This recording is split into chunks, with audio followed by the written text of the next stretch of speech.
Hi అండి, అందరికీ నమస్తే. మీరంతా బాగున్నారు కదా? మీరంతా కూడా నా కర్ణాటక ట్రిప్లోని నా ముందు వీడియోస్ హంపి, బదామి, అనగుంది ఇవన్నీ కూడా చూశారు కదా. నా హంపి పార్ట్ 1కి అయితే చాలా తక్కువ టైంలోనే 1 lakh వ్యూస్ వచ్చాయి. వ్యూవర్స్ అందరికీ, నా వెల్ విషర్స్కి, నా సబ్స్క్రైబర్స్కి నా హృదయపూర్వక ధన్యవాదాలు. ఇప్పుడు హంపి నుంచి 140 కిలోమీటర్స్ ట్రావెల్ చేసి ఐహోలే వెళ్తున్నాము. దీనిని పూర్వము ఐవల్లి అని, ఆర్యపుర అని పిలిచేవారు. దీని గొప్పతనం ఏంటంటే ఇది చాళుక్యుల మొట్టమొదటి రాజధాని అన్నమాట. ఇక్కడ ఎక్కడ చూసినా కూడా టెంపుల్సే కనపడతాయి చూడండి. ఇక్కడ టోటల్గా 5 స్క్వేర్ కిలోమీటర్ ఏరియాలో దగ్గరగా 125 టెంపుల్స్ అప్పట్లో కట్టించారట.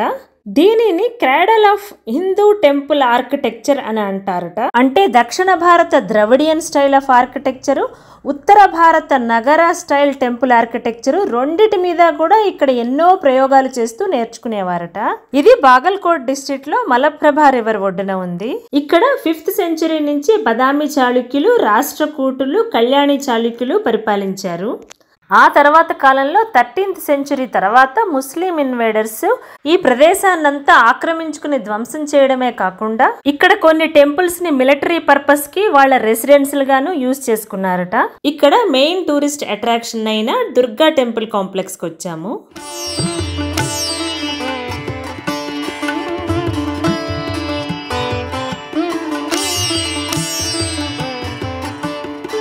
దీని entry fee 25 rupees per head.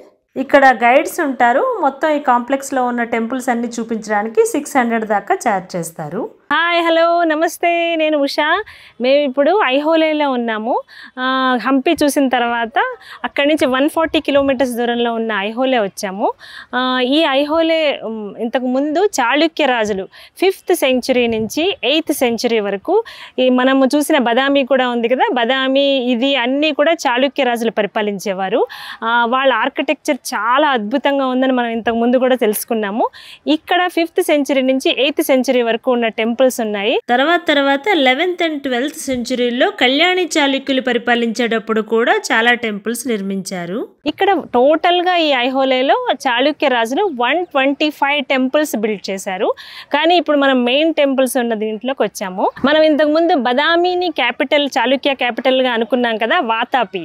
అదే వాతాపిని ఈ అంతకు ముందే, వాతాపి కన్నా ముందు వాళ్ళు చాళుక్య రాజులు ఈ ఐహోలేని క్యాపిటల్ గా చేసుకుని కొన్నాళ్ళు పరిపాలించారు.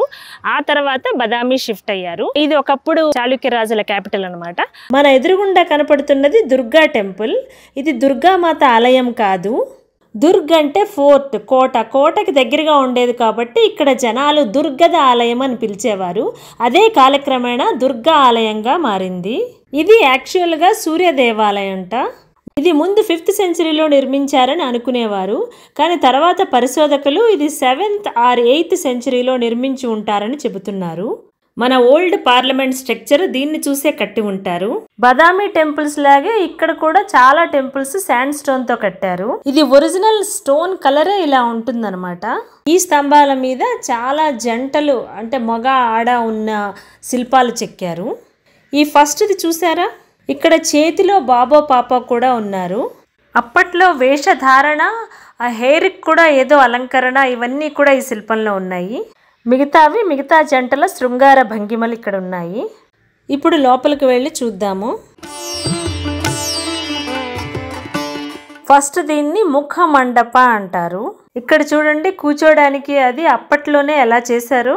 ఈ డోర్ ఫ్రేమ్ చూసారా ఎంత బాగుందో. ఈ ఫ్రేమ్ అంతా కూడా సింగిల్ స్టోన్ తో చేశారట. వీటి గురించి గైడ్ మాటల్లో విందాం. Single stone 1 2 3 4 5. The first one is a Naga Shake. Naga means snake. Snake, okay. Pushpa Shake, lotus. Stamba Shake, pillars, columns. The fourth one Naga Shake, Apsara, human body. The last one Lata Shake. Lata means creepers. అర్థమైంది కదా. నాగసాకే అంటే snake, పుష్పసాకే lotus, స్తంభశాకే స్తంభము, నరాశాకే అప్సరస, లతాశాకే అంటే creepers. కింద door frames మీద గంగా యమున వాళ్ళ వాహనాలతో. చాలా ఓల్డ్ టెంపుల్స్ లో డోర్ ఫ్రేమ్స్ మీద కామన్ గా ఈ గంగా యమున మనం చూడొచ్చు, కానీ మనం చాలా మటుకు ఇవన్నీ మనం గమనించము. ఇది ఎందుకు పెడతారు అంటే మనం ఆలయం లోపలికి వెళ్ళేటప్పుడు ప్యూర్ గా అంటే మన పాపాలను ప్రక్షాళన చేసుకుని ఈ గంగా యమునలను దాటుకుని స్వచ్ఛంగా ఆలయంలో అడుగు పెట్టడం కోసం ఇవి ఇక్కడ పెడతారు. ఇక్కడ గంగా యమున కింద ఉన్నాయి, కొన్ని టెంపుల్స్ లో పైన ఉంటాయట. పైన సెంటర్ లో గరుడ 2 స్నేక్స్ ని పట్టుకున్నట్టు ఎంత బాగుందో కదా. అబ్బా, పైన చూసారా సీలింగ్ ఆదిశేషుడు ఎంత బాగున్నాడో. మధ్యలో బాడీ మనిషి రూపంలో ఉంది. ఇక్కడ మత్స్య యంత్రము, లోపల సభా మండపము, ఆ లోపల గర్భాలయము. చాలా చీకటిగా ఉంది, ఇక్కడ వెంటిలేషన్ చాలా తక్కువ ఉంది, చిన్న చిన్న కిటికీలు పెట్టారు. గర్భాలయంలో దేవుడి విగ్రహం లేదు. ఈ టెంపుల్ కి ఇన్నర్ పరిక్రమ అని, ఔటర్ పరిక్రమ అని, అంటే లోపల ప్రదక్షిణ చేసేది ఒకటి, బయట ప్రదక్షిణ చేసే మార్గం ఒకటి, 2 ఉన్నాయి. ఇది గర్భాలయం చుట్టూ తిరిగే ఇన్నర్ పరిక్రమ. అక్కడక్కడ కిటికీలు ఉన్నాయి కానీ చీకటిగా ఉంది.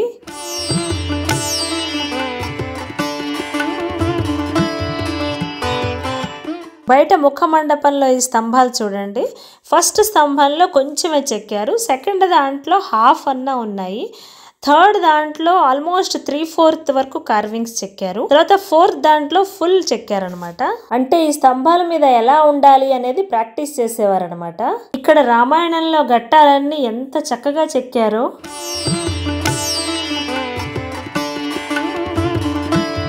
ఇక్కడ పైన ఉగ్ర నరసింహ. ఇప్పుడు మనము ఔటర్ పరిక్రమ చేస్తున్నాము, అంటే బయట నుంచి ప్రదక్షిణ అనమాట. ఇందాక దూరం నుంచి ఒక జంట ఒక బేబీని ఎత్తుకున్నట్లు చూసాం కదా, అదే ఇదనమాట దగ్గర నుంచి. ఇక్కడ చూడండి, చెవులకి హెయిర్ కి కూడా అలంకరణ ఆ రోజుల్లోనే ఎంత బాగా చేసేవారు.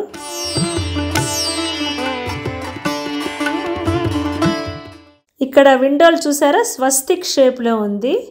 పైన సీలింగ్ కూడా ఎంత బాగుందో. ఇక్కడ అష్టభుజాలతో ఉన్న మహాశివుడు, ఇక్కడ నంది, సర్పము ఇవన్నీ కూడా ఎంత బాగా చెక్కారో కదా.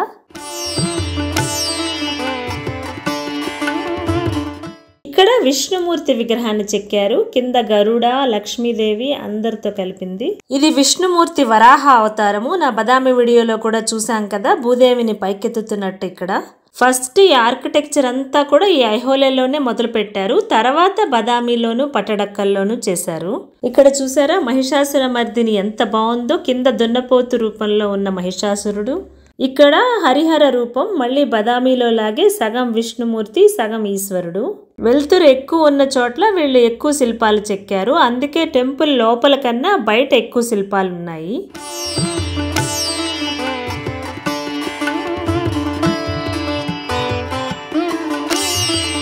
ఇది బయట కనపడుతున్నది ఎంట్రన్స్ అనమాట. టెంపుల్లోకి ఇలాగే వెళ్ళేవారు అనమాట. ఈ చుట్టూరా కూడా కాంపౌండ్ వాల్ ఉండేదిట.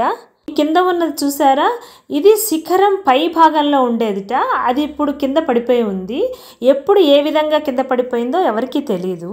ఈ దుర్గా టెంపుల్ ఇక్కడ ఉన్న అన్ని టెంపుల్స్ లోనూ ఫేమస్ అండ్ ఇంపార్టెంట్ టెంపుల్ అనమాట.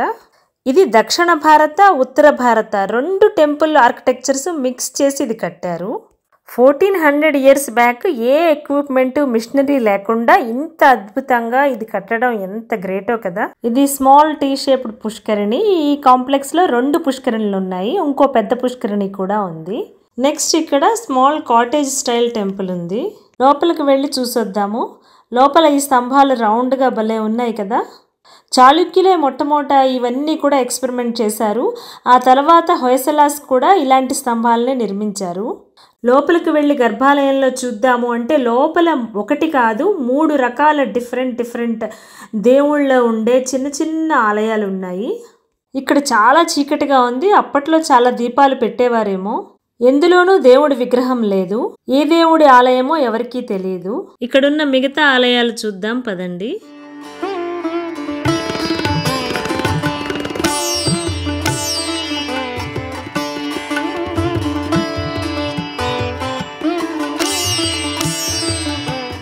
లెఫ్ట్ సైడ్ ఉన్న గుడిలో స్టార్టింగ్ లో ముఖ మండపం ఉంది. రైట్ సైడ్ ఉన్న ఆలయంలో ముఖ మండపం లేదు. దీన్ని ద్వికూట ఆలయము అంటారు. అంటే ఈ స్టైల్లో 2 శిఖరాలు ఉంటాయి, 2 దేవుళ్ళు ఉంటారు. ప్రస్తుతానికి ఇక్కడ ఒక శిఖరం పడిపోయింది. లెఫ్ట్ సైడ్ ఉన్న ఈ టెంపుల్ స్టైల్ ని ఏకకూట టెంపుల్స్ అంటారు. అంటే ఒకే శిఖరం ఉంటుంది, ఒకే దేవుడు లోపల ఉంటాడు. లోపలికి వెళ్తున్నాము. ఇక్కడికి లోపలికి వచ్చిన తర్వాత 2 దేవతల కోసం 2 వైపులా కట్టిన ఆలయం ఇది.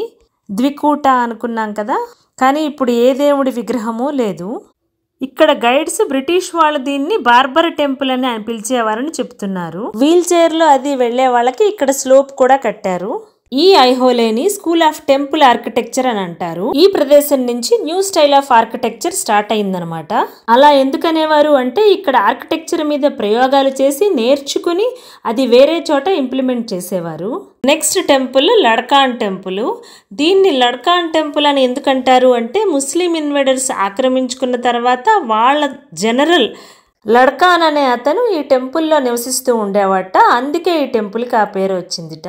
అప్పట్లో అని ఉండేవారు. సరే, మన ఏఎస్ఐ వాళ్ళు ఇప్పటికీ ఈ పేరు ఎందుకు మార్చలేదో నాకైతే అర్థం కాలేదు. ఇది చాళుక్యుల రాజముద్ర. మొట్టమొదట చాళుక్యులు వైష్ణవులుగా ఉండేవారట, తర్వాత శైవులుగా మారారని చెబుతారు. ఇక్కడ బోర్ అంటే కింద వరాహ అవతారము, పైన శంకు చక్ర, పక్కన మిర్రర్. మిర్రర్ ఎందుకంటే పారదర్శకతకు అంటే ట్రాన్స్పరెన్సీకి గుర్తుగా అనమాట. ఇక్కడ ఛత్రము, చామర, ఇంకా ఎన్నో చిన్న చిన్న కార్వింగ్స్ ఈ స్తంభాల మీద ఉన్నాయి. ఈ టెంపుల్ ఇక్కడ ఉన్న టెంపుల్స్ అన్నిటికన్నా కూడా ఓల్డ్ టెంపుల్ అని చెబుతారు. ఈ రాతి నిచ్చెన చూడండి ఎలా ఉందో. అప్పట్లో పైభాగానికి వెళ్ళడానికి ఈ రాతితో చేసిన నిచ్చెన ఉపయోగించేవారు అనమాట. లోపల సభా మండపంలో నందీశ్వరుడు ఉన్నాడు. సైడ్ వెంటిలేషన్ కోసం కిటికీలు ఉంచారు, కానీ చీకటిగానే ఉంది. శివలింగము గ్రీన్ గ్రనైట్ తో చేసిందిట. కానీ ఇక్కడ శివలింగము నందీశ్వరుడైతే ఉన్నారు, కానీ ఈ టెంపుల్ యాక్చువల్ గా శివాలయం కాదని, వేరే దేవుడి ఆలయం అని, ఇవి వేరే చోట నుంచి తెచ్చి ఇక్కడ పెట్టారని చెబుతున్నారు.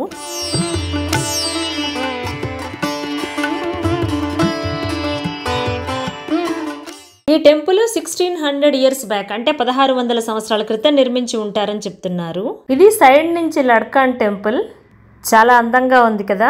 నెక్స్ట్ మనం చెప్పుకునేది గౌడర గుడి. ఇది కొంచెం కిందకు ఉంటుంది. అప్పట్లో దీని చుట్టూరా వాటర్ ఉండేది. ఇది ఓపెన్ పిల్లర్డ్ హాల్ లాగా ఉంది. అప్పట్లో ఈ టెంపుల్ డెడికేటెడ్ టు దుర్గా అంటే దుర్గా టెంపుల్ అనమాట. ఇది కూడా one of the oldest temples అని చెబుతారు. నెక్స్ట్ మేము చూసే టెంపుల్ సూర్యనారాయణ గుడి. అదండి, లోపలికి వెళ్ళి చూద్దాము. ఇక్కడ లోపల మండపం అంతా చీకటిగా ఉంది. ఇక్కడ డోర్ ఫ్రేమ్ చూసారా, దుర్గా ఆలయంలో లాగే 5 పార్ట్స్గా ఉంది. కింద గంగా యమున కూడా ఉన్నారు. లోపల సూర్య భగవానుడు చూసారా ఎంతలా మెరిసిపోతున్నాడో. ఇక్కడ చుట్టుపక్కల ఎక్కడా వెలుతురు లేకపోయినా దేవుడి మీద ఎంతలా వెలుతురు పడుతుందో చూడండి. ఇక్కడ ఉన్న వాళ్ళు కొంతమంది చెప్పేది ఏంటంటే ఈ విగ్రహం ఇక్కడది కాదని, ఇక్కడ విగ్రహం మిస్ అయితే ఎక్కడి నుంచో సూర్య భగవానుడు తీసుకొచ్చి ఇక్కడ పెట్టారని చెబుతున్నారు. సూర్యుడి కాళ్ళ కింద 7 గుర్రాలతో ఉన్న రథం కూడా చెక్కారు. విగ్రహం చాలా బాగుంది కదా.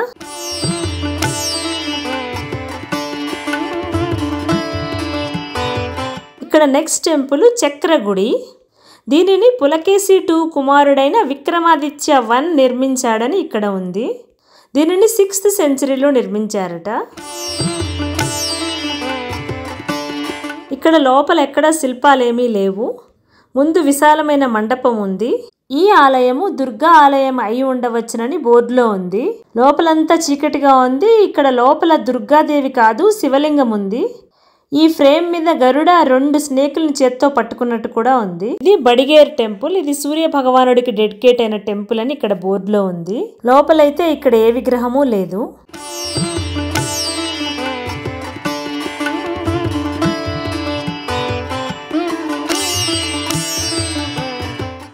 ఇక్కడ చివర్లో పెద్ద బ్యూటిఫుల్ పుష్కరిణి ఉంది. అప్పట్లో వాటర్ సోర్స్ కోసం ఫస్ట్ పుష్కరిణి కట్టిన తర్వాతే టెంపుల్స్ కట్టేవారట. దీనికి ఐహోలే అని పేరు ఎందుకు వచ్చిందో ఒక స్టోరీ చెప్తారు. పరశురాముడు తన గొడ్డలితో క్షత్రియుల్ని చంపిన తర్వాత ఆ గొడ్డలిని ఇక్కడున్న మలప్రభా రివర్లో కడిగినప్పుడు ఆ రివర్ అంతా కూడా ఎర్రగా మారుతుందిట. అప్పుడు అక్కడున్న ఒక ఆవిడ చూసి అయ్యో ఓలే అంటే లోకల్ లాంగ్వేజ్లో అయ్యో నీటి ప్రవాహం ఎలా మారిందో అని అనడం అనమాట. అప్పటి నుంచి ఈ ప్లేస్కి ఐహోలే అని పేరు వచ్చిందిట. ఇదే టెంపుల్ కాంప్లెక్స్లో ఒక ఆర్కియాలజికల్ మ్యూజియం ఉంది. దాని ఎంట్రీ ఫీజు 5 రూపీస్.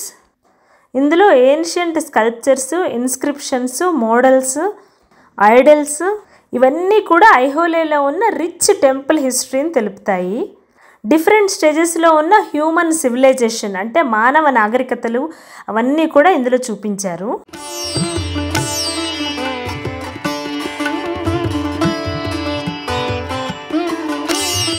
బయట కూడా త్రవ్వకాలలో దొరికిన స్కల్ప్చర్స్ అవన్నీ కూడా ఇక్కడ డిస్ప్లేలో పెట్టారు.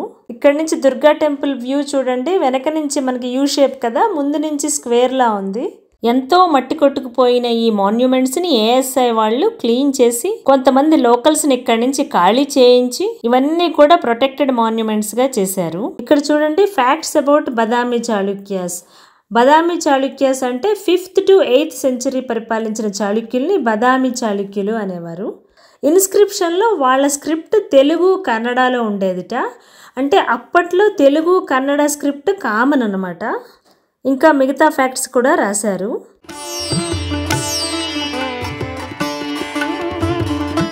ఇక్కడ దగ్గరలో ఉన్న ఇంకో టెంపుల్ కాంప్లెక్స్కి వచ్చాము. ఇవన్నీ కూడా శివాలయాలన్నమాట. ఇక్కడ పుష్కరిణి కూడా చూడండి ఎంత బాగుందో. ఇక్కడ కొన్ని ఆలయాల్లో శివలింగము, నంది ఉన్నారు. ఈ చోట్ల ఖాళీగా ఉన్నాయి. ఇలాంటి బ్యూటిఫుల్ టెంపుల్ కాంప్లెక్స్ ఇంకా ఎన్నో ఉన్నాయి. మీకు ఇంట్రెస్ట్ ఉంటే, టైం ఉంటే ఇలా ఎన్నైనా చూడొచ్చు ఇక్కడ.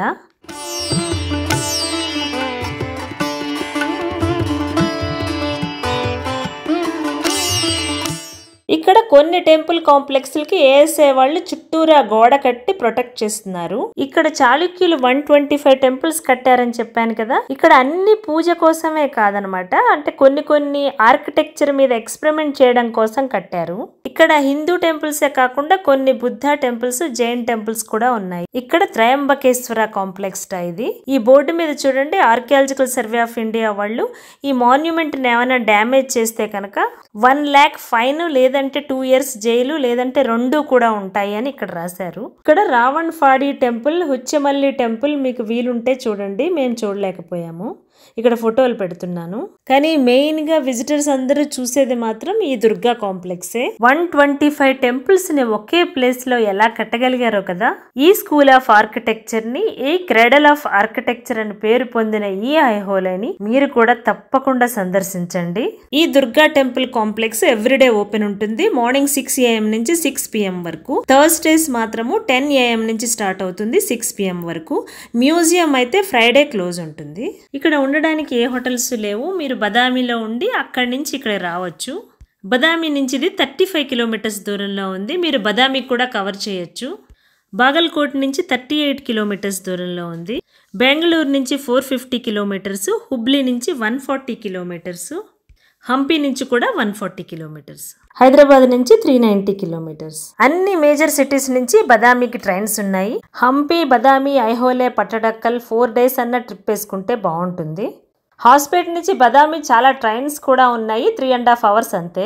Next UNESCO world heritage site అయిన పట్టడక్కల్ ఇక్కడ నుంచి 13 kilometers దూరంలో మాత్రమే ఉంది. కానీ మాకు ఇప్పుడు టైం లేనందున నైట్ బదామిలో స్టే చేసి టుమారో మార్నింగ్ చూద్దాం అనుకుంటున్నాము. మళ్ళీ నా నెక్స్ట్ వీడియో పట్టడక్కల్లో కలుద్దాము. అంతవరకు సెలవు. ఈ వీడియో కనుక మీకు నచ్చినట్లయితే ప్లీజ్ సబ్స్క్రైబ్ చేయని వాళ్ళు సబ్స్క్రైబ్ బటన్ ప్రెస్ చేయండి, కామెంట్ చేయండి, లైక్ చేయండి, షేర్ చేయండి. Thank you so much.